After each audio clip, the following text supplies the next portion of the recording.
राजधानी दिल्ली का अब केजरीवाल की बारी। जी हां, दरअसल दिल्ली के शराब पॉलिसी के घोटाले को लेकर मुख्यमंत्री अरविंद केजरीवाल की मुश्किलें अब और ज्यादा बढ़ती हुई नजर आ रही है। सीबीआई ने इस मामले में सीएम अरविंद केजरीवाल को समन जारी कर दिया है।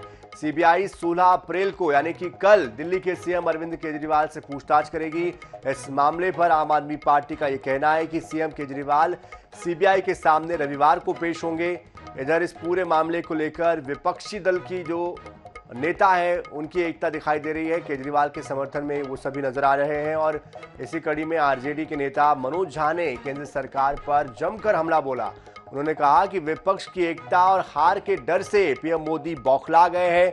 भाजपा जांच एजेंसी का दुरुपयोग कर विपक्ष के नेताओं को टारगेट कर रही है।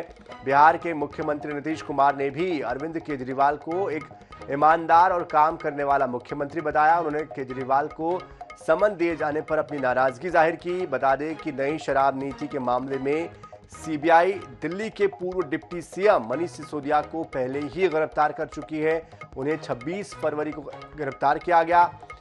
इसको लेकर आम आदमी पार्टी लगातार भाजपा और केंद्र सरकार पर हमलावर है।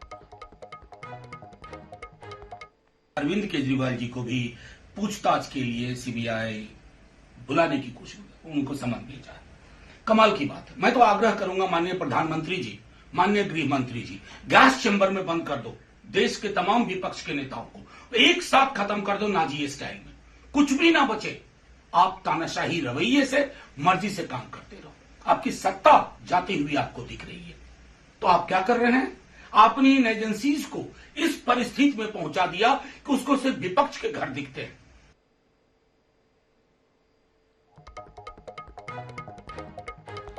तो बता दें आपको, जिस तरह से विपक्ष पर कार्रवाई हो रही है, इसको लेकर जो अन्य विपक्षी दल है वो सीधे सीधे केंद्र पर आरोप लगा रहे हैं कि वो अपनी सत्ता का दुरुपयोग कर रहे हैं और अपने विपक्ष की जो आवाज है उसको कुंद करने की कोशिश हो रही है, दबाने की कोशिश हो रही है। और इसीलिए आरजेडी के जो नेता है उन्होंने, मनोज झा जी ने ये बात कही है कि विपक्ष को गैस के चैम्बर में बंद कर सभी को एक साथ खत्म कर दीजिए।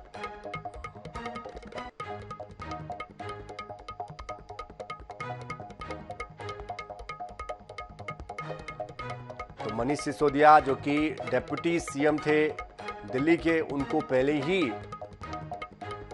सीबीआई ने जांच के बाद हिरासत में ले रखा है और उनसे लगातार पूछताछ हो रही है।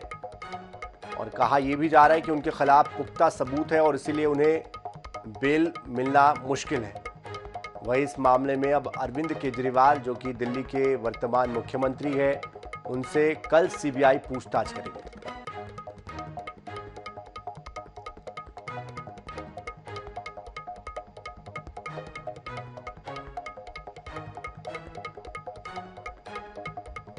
तो इसके पहले विपक्षी एकता दिखाई दी थी राहुल गांधी के साथ, मल्लिकार्जुन खड़गे के साथ, बिहार के जो सीएम है नीतीश कुमार उनके साथ। ऐसे में सभी विपक्षी दलों की कोशिश है कि जिस तरह से उनके नेताओं पर कार्रवाई हो रही है, इस दौरान वो अपनी एकता दिखाए और एक स्वर में इस बात का विरोध करें।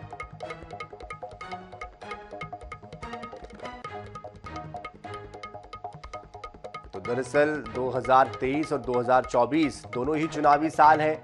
कोशिश यही है कि इस तरह के जो मुद्दे सामने आ रहे हैं उनको जनता के बीच ले जाया जाए और केंद्र को भी घेरा जाए। और साथ साथ इधर से केंद्र की तरफ से जरूर प्रतिक्रिया जरूर आती है नेताओं की, बीजेपी के, कि भाई ये सब कार्रवाई जो हो रही है ये नियम संगत है, कानून संगत है, इसमें कुछ भी अव्यवहारिक नहीं है, किसी तरह की कोई पॉलिटिक्स नहीं है, द्वेषपूर्ण कार्रवाई नहीं है।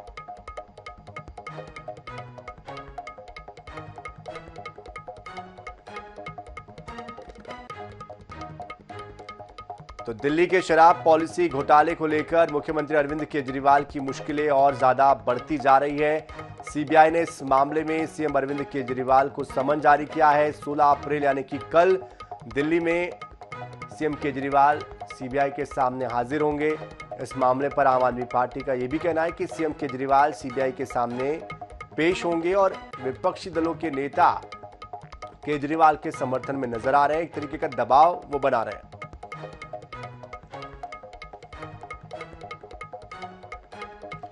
तो विपक्ष के नेता ये भी कह रहे हैं कि विपक्ष की एकता और हार के डर से पीएम मोदी बौखला गए।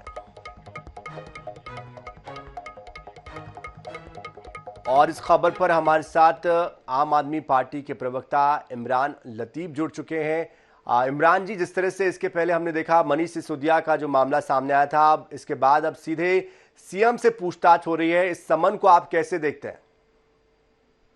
देखिए, अभी कुछ दिन पहले की बात है, अरविंद केजरीवाल जी ने दिल्ली की विधानसभा के अंदर जो देश ही नहीं अपितु दुनिया की सियासत का अब तक का सबसे बड़ा घोटाला है मोदी अडानी महाघोटाला, उसकी सच्चाइयों को परत दर परत जनता के सामने लाने का काम किया था, जिसकी सजा आज अरविंद केजरीवाल जी को मिल रही है। और एक बात बिल्कुल स्पष्ट समझ लीजिए कि हो सकता है कि पूछताछ के लिए बुलाया गया, कल गिरफ्तार भी कर लिया जाए। इसमें कोई बहुत हैरत वाली बात नहीं है। और हैरत तो तब भी आपको नहीं होनी चाहिए कि अगर भारतीय जनता पार्टी अपनी इन्हीं लठैत एजेंसियों के जरिए चौराहे पर खड़ा करके विपक्ष की पार्टियों के नेताओं को सरेआम गोली मार के उनको खत्म कर, क्योंकि यही इनकी मंशा है। इन्होंने संविधान को गोली मार दी है, इन्होंने लोकतंत्र को गोली मार दी है। अब ये विपक्षी पार्टी के नेताओं का गला घोट देना चाहते हैं, विपक्ष का गला घोट के खत्म कर देना चाहते हैं। लेकिन इमरान लतीफ जी, जिस तरह से मनीष सिसोदिया जी से पूछताछ हो रही है, लंबा वक्त हो चुका है, फरवरी से लेकर अप्रैल आ चुका है, उसके बाद अब उनसे पूछताछ हो रही, तो आपको क्यों लगता है कि ये सजा है एक तरीके की? क्यों नहीं आप सहयोग करते हैं और क्यों नहीं दूध का दूध पानी का पानी सजा के बाद होने देते हैं? अच्छा, आम आदमी पार्टी के किसी नेता ने कहाँ सपोर्ट नहीं किया है? कब मनीष सिसोदिया जी को सीबीआई या ईडी ने बुलाया हो, ना गए हो? कब सत्येंद्र जैन जी ने आनाकानी की हो? कब वो देश छोड़कर भाग गए हो? कब ऐसा हुआ है? कौन सहयोग नहीं कर रहा है जांच में? लेकिन जब सत्येंद्र जैन जी की सुनवाई पूरी होती है और कोई निर्णय तक जज पहुंचता है, अब जज का ट्रांसफर हो जाता है हैरत अंगेज तरीके से, रहस्यमयी तरीके से।